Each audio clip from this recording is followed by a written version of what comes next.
இன்னைக்கு நம்ம என்ன பார்க்க போறோம்னா சில இன்ட்ரெஸ்டிங்கான ஃபேக்ட்ஸ் பார்க்க போறோம். மக்களை விட அதிகமாக மின்னலால் தாக்கப்படுற மிருகம் எதுனா நம்ம ஆளு ஜிராஃபி தான்.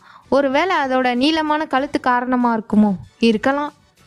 ரெண்டாவது என்னன்னா, நீங்கள் ஒருவேளை ஐடென்டிக்கல் ட்வின்ஸாக இருந்தீங்கன்னா ஒருத்தர் பண்ணுற க்ரைமை இன்னொருத்தர் மேலே போட்டுடலாம் அப்படின்னு பார்த்தீங்கன்னா முடியாது. ஏன்னா உங்கள் ரெண்டு பேரோட ஃபிங்கர் பிரிண்ட்ஸும் வேற வேறையா இருக்கும்.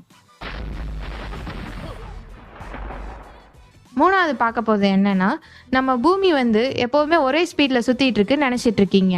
ஆனால் அது இல்லை.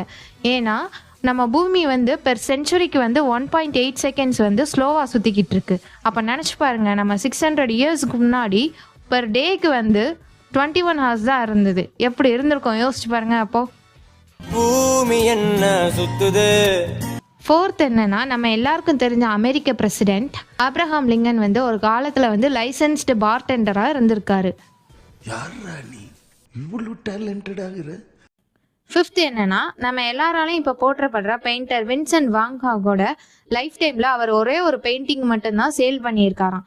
யோசிச்சு பாருங்க, பாவம் மனுஷன் எவ்வளோ கஷ்டப்பட்டிருப்பாரு.